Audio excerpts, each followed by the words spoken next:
I set my moves up strategically. Enemy kings are taken easily. Knights move 4 spaces in place of bishops east of me. Communicate with... Gamer 69 for life here, just playing some Modern Warfare 3, and yeah, just leave your comments below telling me which games you want me to play next. And by the way, I'm doing a giveaway, so if I get 1,000 favorites on my YouTube video, I'll be giving away this underwear that I'm wearing right now. Oops, I'm not wearing it anymore. I'm the one with velvet lips. I'm the one with perfect hips. I'm the one with big brown eyes.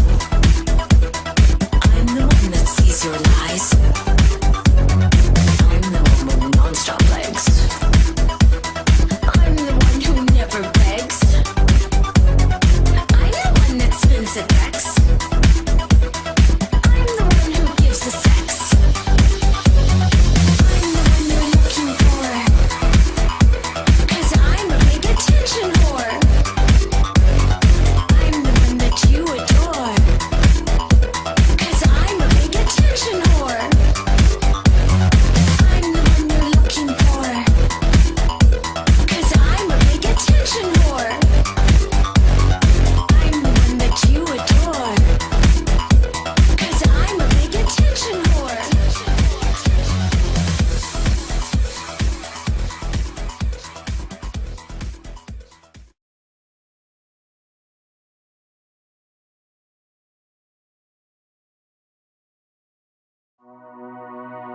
I am a gamer. I am a gamer. I play on PC. I play on GameCube, PSP, iPhone, I play on PS3. Xbox, Wii, and Atari. I'm Mario.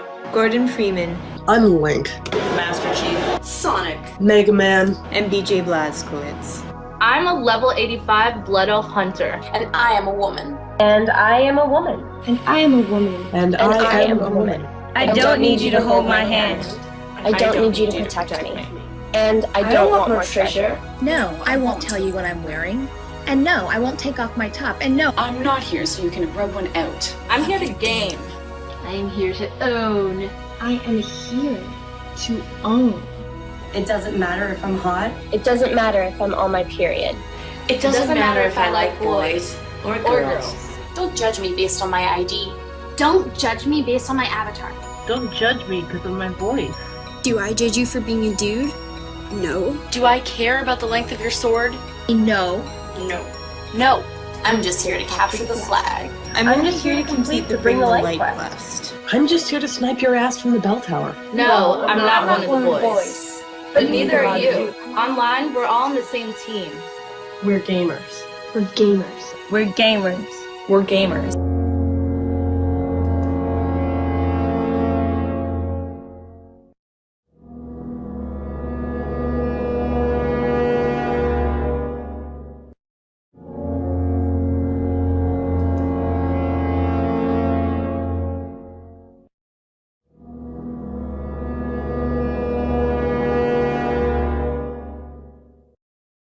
Hello, I am Evo. As the opening videos have demonstrated, and as statistics on the gaming consumer base has shown, the female gamer is increasingly becoming more present in the gaming culture. In fact, in a report done in 2011, it was revealed that as of 2010, 42% of the gaming audience is female, up from 40% the previous year.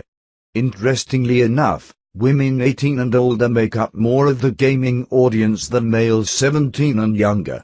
Women also make up 48% of the people who actually buy video games, meaning that women have become economically significant to the gaming industry. While I'm sure a lot of business analysis and observers would consider this strong female representation an indication of the industry's progression, I am of the opinion that this progression is not inherently positive. As a matter of fact, I believe the exact opposite, and I think there is a great danger to the industry if this trend continues.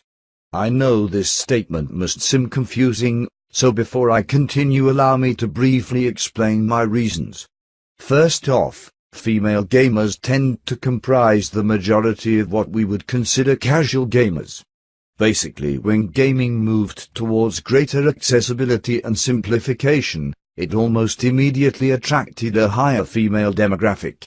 This trend was also observed in electronic appliances such as smartphones, laptops and tablets, which saw females outnumber male consumers over the past few years. Reportedly, the primary cause of this sudden shift in the market was due to these devices employing more accessible interfaces, simpler navigation along with vibrant and appealing aesthetics. What this all says basically is that the prettier and easier something is, the more likely it will attract women, which suggests that if the gaming industry does become female-dominated, we can expect a very shallow and superficial experience from our gaming. Secondly, thanks to studies done in the science of neurology, it's been discovered that the male and female brain are quite unique from each other, particularly in the way we perceive stimuli both externally and internally, which ranges from anything to pain, sound, imagery, literature and in this case, preferences in entertainment. What this means is that if the gaming industry did become a female-dominated market, the content would obviously be designed towards female interest, and if we go by what women tend to be attracted to based on their preferences in other mediums, then it's safe to assume gaming of the Twilight, Hunger Games, 50 Shades of Grey, and Sex in the City variety would become the new central focus in gaming design. Lastly, my other main hesitation to embracing a larger female presence in the industry is due to a concept known as female hypoagency, and since this is probably something new for most of you, the following soundbite will quickly summarize and explain this concept. Female hypoagency. He suggested that the phenomenon of women feeling compelled to sort of shove their way into male-only or male-oriented spaces and kind of starting to boss everybody around and police their behavior and their speech, that can be attributed to female insecurity. And he thought that insecurity probably stems from a perception both in the culture and within individual women that really all they bring to the table is their sexuality. To sort of put it more bluntly, women have a really big trump card, and it's really valuable, and because it's so valuable, he feels they don't feel like they have to improve their intellect or their skills or acquire assets and human capital, but just simply accentuate their primary valuable quality and use that to manipulate men and the environment. Unfortunately for women, that quality also peaks in value really early and then just steadily heads downhill from there, and that's something that he feels maybe eats away at their sense of self-worth, which then compels them to elbow into male spaces, prove themselves just as good as men, blah blah blah blah blah. Commentary? What? Want to do commentary? Yeah, it's Elfin Lead chick. Here you go. That's EX legs! Hi. EX legs! I've tried throwing 3 times and you've thrown at me instead. That's like bullshit. That pisses me off. You guys want me to say yeah? This is very degrading, honestly. Because I'm a gamer! I want to be taken seriously. I don't know, she's talking. Wake up, girl! Come on, let's go. Let's go, let's go, let's go, let's go. Alright. I have no idea what I'm doing. So, can you get... I have to play a chick. I cannot play a guy. I have to play a chick. This is I my agree, thing. I agree. I have to play a chick, right? Yes. I want to play a good chick, but all the chicks die so fast. Play either that chick with the, like, the girl with the butt and her butt showing. What? You mean Cammy? Yeah, Cammy. I was playing Cammy. Well, come on, girl. This is girl pride. No, we don't show our asses for these damn idiots. I can hear you, and it's really funny. I can hear your conversation. Yeah, I can hear you too, baby. Yeah. Oh my God, you're gonna play Cody against me, throwing your fucking rocks? No, you're doing a super against me. Me? I'm not a dog. Obviously, a girl who is drunk. She's making her way over here. You guys can go fap in your own rooms. Fuck you. We are not here for your enjoyment. One more time. You guys are assholes who said Bible Black. You guys go fap in your own rooms, all alone by yourself. Because obviously you have no girlfriends, So go fap by yourself. We are not here for your enjoyment. We're just here to play games. But of course, you guys only look at the boobs because that's all you have to look at because you have nothing else to do with your time except to look at boobs all day long. Why don't you look at the storyline instead, which is much more complex than what your mind has to think about girls and boobs. We are not beautiful statues. We are not trophies. We are not something to keep on your fucking shelf. Okay? If you like to appreciate us, then go ahead and appreciate us for our personality and who we are. Yes. Sure, we can look good for you, but why? Do not respect me because I'm taking off my clothes. I will get so pissed off for anyone who ever thinks of me that way. Go ahead, shout out to the guys think I'm a bitch. I'm a bitch. But really, I will not date anyone who does not respect who I am as a person. In review, female hypoagency is essentially the social phenomenon of a woman or groups of women invading a male-dominated environment and expecting, or in some cases demanding, that the environment and social climate adapt to accommodate her presence. Many theories have arose to explain this particular social interaction between men and women. However, I feel the best explanation lies within the studies conducted in regards to the unique psychological differences between men and women. According to these studies, it has been found that women are by large more biased towards their own gender and have a greater tendency towards own group preference. It has also been found that women have less deviated personality traits from each other, which is to say that generally speaking, women will have more overlapped personalities and similarities between themselves.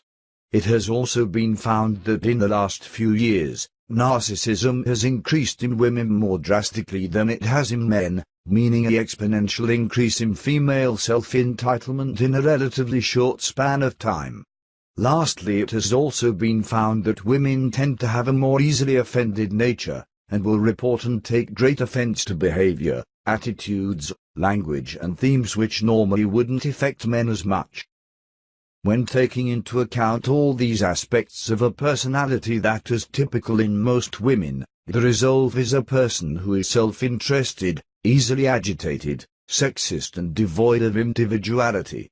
In my belief, I believe these specific personality traits are the causation behind female hypoagency. More importantly though, is the manner in which female hypoagency is expressed, and through my observations and study into the subject, I have found two primary tactics that are most commonly employed by females.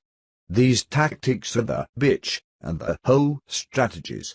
The bitch will be very vocal and adamant about her displeasure. She will be the type who writes articles, who makes videos, and who will even exaggerate or fabricate accounts all in an effort to further her own cause.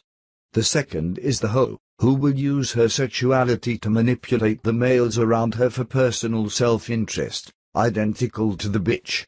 The motives and ambitions are similar behind the bitch and the hoe, since it consists of restructuring the environment to their personal discretion. The one common strategy shared between the bitch and the hoe is the victim disposition. In this situation, the female will portray herself as a victim with a deep-seated discomfort over some external cause. The implication is that this discomfort is related to the environment or people around her, therefore the only remedy to her plight is for the environment and social climate to change in accordance to her personal level of comfort.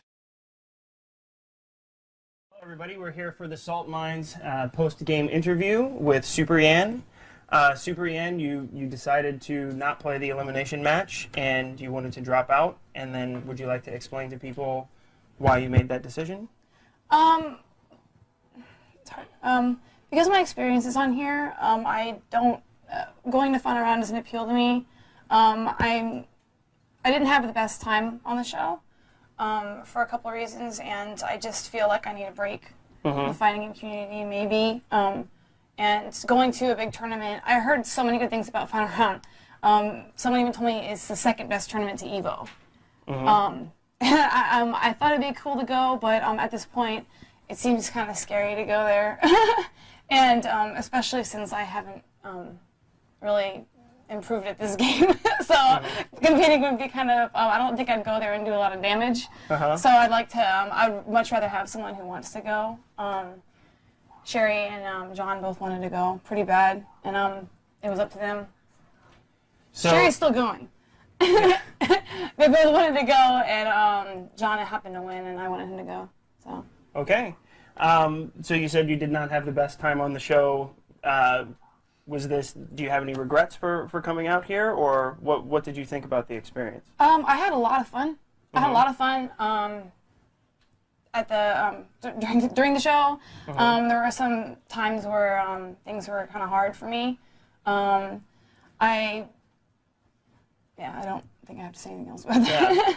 And so I would like to apologize, because I believe there were circumstances that you were not necessarily treated with enough respect, and I was not necessarily aware of everything that was going on. So I truly apologize. I wish you would have had a better experience when you were here, and I thank you very much for coming out. Would you like? This strategy is a more desperate approach, but easily one of the most effective, since society perceives a distressed female as an indication of a serious breach in basic human rights and civility. Granted, I am not trying to suggest that all women are like this, or that women enact these types of behavior intentionally on a conscious level. Rather, I think these specific qualities are endemic to female psychology and consequently exercised subconsciously without many of them ever being aware, similar to a knee-jerk reaction. I am sure many will disagree with this assertion. However, regardless of the origin of female hypoagency, it doesn't negate its existence nor the issues it presents. As an example of the issues that can manifest from female hypoagency, let us use the opening video as a case study. In the opening video, we see various female gamers complain over being sexualized, undermined, and disrespected by the virtue of their gender. The irony, of course, is that in a video attempting to shame men for giving notice to these female gamers' gender, they make a video which directly advertises and focuses on the very aspect of themselves they are trying to make men ignore. This hypocrisy is no doubt lost on them, and I suspect it is for the reasons I stated. Moreover, this extreme state of cognitive dissonance is not merely a localized occurrence between a few choice female gamers, but instead appears almost as a universal contradiction in the female gamer population. As a better example of this hypocrisy and hypoagency in action, allow me to portray you a simple narrative, explaining the actions and behavior of a typical female gamer. A female gamer will typically join an online community forum, or create her online gaming ID which will convey or allude to her gender. She will socialize in a way that is flirtatious, and portray herself in an overly competitive and aggressive manner, constantly enforcing her competence and legitimacy as a gamer in relation to her male peers. If the female gamer in question is seriously invested to the gaming culture, she will have a Facebook, YouTube or fan page account which features several provocative and sexualized images of her with a few inserted references of her supposedly intended interest in gaming. She will also usually have videos of herself playing a particular game with a strong emphasis on her physical features, either in the way she is dressing or in the angle the camera is positioned while she is playing said game. If the female gamer in question takes her investment into gaming a step further, to the point of participating in gaming tournaments, the strong emphasis on her physical features will persist, except a number of sociological complications appear with her physical presence. This includes her hysteria over potential harassment, physical or sexual, or a number of self-imposed issues which are typically attributed to whatever irrational fear she happens to be experiencing in that particular moment. The problem and annoyance really comes from this particular scenario, since numerous provisions and adaptations must be met so that the female gamer can feel safe and comfortable. Failure to comply with these measures appropriately by the surrounding environment is an immediate implication of systemic prejudice, misogyny and hostility towards her and/or females therein. A good display of this is the incident that occurred during this moment in the Cross Assault web show, which featured a female gamer engaging in the behavior I just explained. I don't want to hear any complaining, Miranda. You're about to get smelled. No, 7 seconds left. It's only one. 7, 3. It's only one. Yeah, I know. You're halfway to getting smelled. I'm gonna get real close for this one. You already are. You need to focus, Miranda. Come on. Dude, I told you I need to break like a long time ago. Look. Okay, I'll do my best. 17 seconds, 15 seconds. I'm about to smell you, Miranda. I'm about to smell you, Miranda. Okay, cool. Smell me so I can go. Alright, that's What's your boyfriend's name? Joe? Following this incident, the gaming industry went into a media frenzy that saw several popular gaming news outlets examining all the ways the gaming industry is hostile and innately discriminatory against females. Female hypo agency took full effect in this situation. This female came into a male-dominated environment, didn't adapt to the situation but instead expected the situation to adapt to her, as a result of the environment not responding to her presence in the appropriate fashion in accordance to her definition of what constitutes her appropriate reaction. Her extreme narcissism came through, and in essence, turned the entire incident, which was entirely self-composed, into a platform to generate attention onto herself and thus all women in the community for a self-perceived issue that doesn't even exist. This female gamer isn't alone in this type of behavior. It's very common for lots of female gamers to complain about similar issues about the community's supposedly harsh treatment towards them. What they will always neglect and fail to mention is that gaming, especially competitive gaming, is by the nature of its premise a very harsh and hostile atmosphere towards all people. This is typical of any environment which is competitive, and as this short video will explain, the arcade and competitive gaming culture was always built around the tournament model of survival of the fittest, and has always had a reputation of being difficult to fully appreciate unless you proved yourself to the community. Roots of where we come from. For anyone that has been in the FGC before this FGC term eventually came along, a couple years ago, we were folks that spent our blood, sweat, tears, and money on arcade machines learning how to play a fighting game. That's how it went. There was no training mode. There was no console version. There was just you in an arcade full of people much older than you, much younger than you, and a variety of ethnicities all over the place. And you had to fight against them. And whether you were an outgoing person, a social person, kind of dictated how well you did sometimes, or how not well you did, or how the scene was interpreted by you.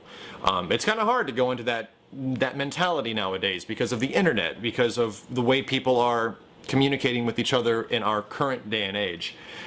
When the fighting game community exists as we know it right now, at things like Wednesday night fights, at Big Two, at local tournaments and stuff like that, it more calls back to the older age of fighting games, the arcade scene. The thing is, with this arcade scene, if you wanted to get into this scene, if you wanted to be somebody that everybody knew about or knew that you were coming, or it was like that guy using those characters, you had to prove it to yourself. And you had to prove it to yourself and to the people around you. And if you didn't do so, you were nothing. You were literally a random kid playing a video game and no one gives a shit and they're gonna beat the hell out of you. Not physically, it's a video game. So what happened with this is that this mentality grew, and I was amongst those people at the day. Like, you don't welcome newbies unless they learn how to play the game. You don't welcome these people and you don't give them tips and advice. That was the arcade mentality back in the day. They have to earn it. They have to earn their way through the fire and flames into the arcade scene. That sounds intimidating, and to be honest, it is. It's something that is very hard to deal with, which is why the fighting game scene in the arcades, well, once the arcades died down, it kind of died down as well. There were scenes for fighting games. There were people still playing Tekken. Tekken games were still coming out. There were scenes for Guilty Gear. But they're small. There wasn't a lot of people. There would be less than a few thousand for the most part. This is until Street Fighter 4 came out and things really changed. However, the mentality of the folks that were still in the fighting game community, that mentality still stayed. That you have to prove your way through by being good at the game. And that was the only way you could really do it. You had to be good, and you had to provide something to the people around you.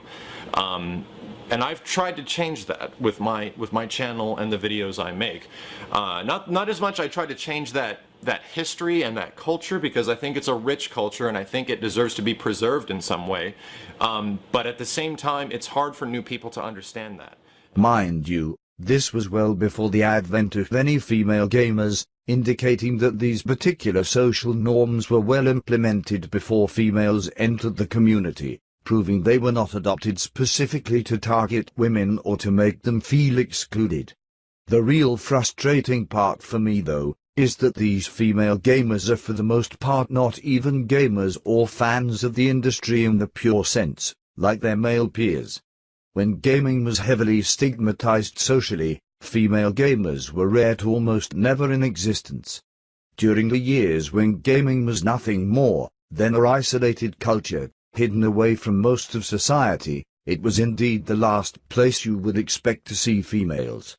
Yet suddenly, when geek culture and the gaming industry began to move towards greater acceptance by society and pop culture, and when it was able to offer financial and business opportunities due to the recent advancements and accessibility of online social media, like a spell conjured in an instant's notice, female gamers appeared in droves, like a literal overnight sensation, and magically identified themselves not just as gamers, but as long-time hardcore gamers comparable to their male counterparts, who have been with the culture since the industry's humble beginnings. In reality, most of the female gamers only became interested the second gaming hit the mainstream, and in the case of female gamers that are well known or famous in the community, they're usually aspiring models who were not able to claim success on their own, thus they used the geek culture in its various forms, as a mediocre rise to fame, in other words, shameless self-promotion. While a male gamer wanting the same level of exposure and notoriety, will have to achieve this same effect based off the merits of his contribution to the community, a female gamer only simply needs to look a certain way, with enough publicity and promotion to instantly become recognized as a prominent member of the community. Consider cosplayers and the popular female gamers in the geek culture as an example. Outside their physical attributes, none of them contribute or progress the industry in any meaningful way, yet they receive enormous undeserved attention and praise. To put it bluntly, they feed and parasite off the culture for their own self-interest, while the males, who built the community off the sweat of their brow and labor, receive a fraction of the admiration and appreciation. This following the herd, and jumping on the wagon behavior is a typical aspect of female psychology unfortunately, but it offends me a great deal more, in this instance due to its sheer abundance, and the enormous influence it has had on the industry in recent years. It is for all these reasons stated, that I personally don't see the rise of the female demographic as a positive. From what we have seen thus far, female attendance is intimately tied to censorship, repression, misandry and dare I say conformity.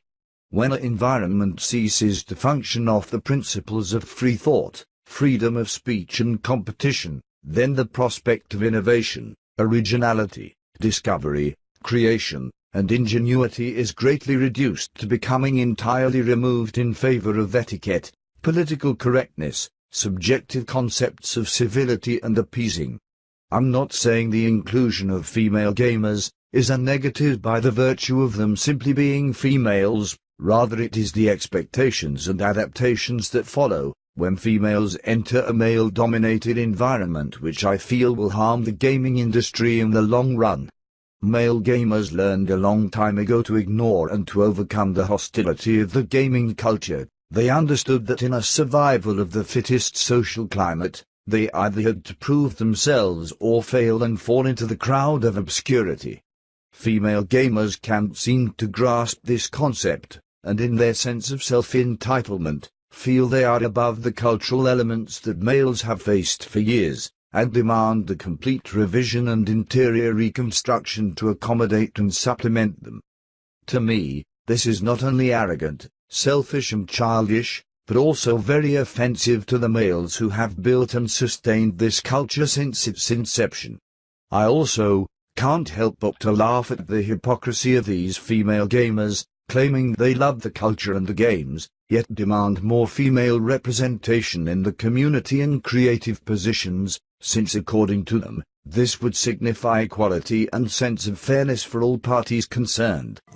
If more games were marketed to a general audience rather than just a male one, there wouldn't be this idea that playing video games is a boy thing. And going beyond just how the games are marketed, women could be better represented within the games themselves. If we had more Shells and fewer Lara Crofts, more Samus and less, Samus, the games themselves would be more inviting to play for most girls. In reality, it isn't an intervention of equality they want, but instead an intervention of self-interest, in seeing the community dominated and heavily influenced by female sensibilities.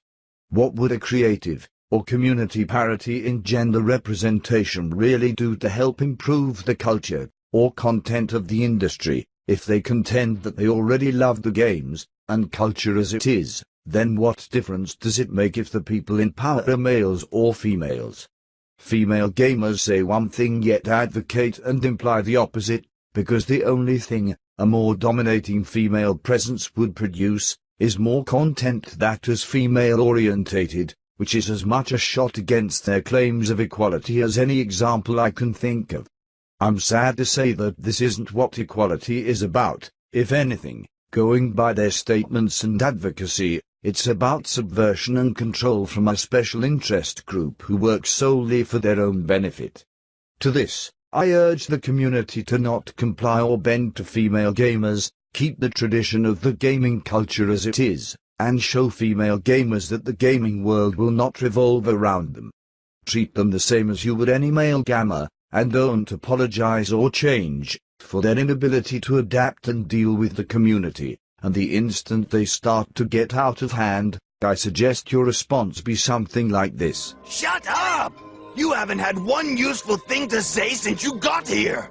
Now you stay in the back and keep quiet, woman! I don't have time for your stupidity right now!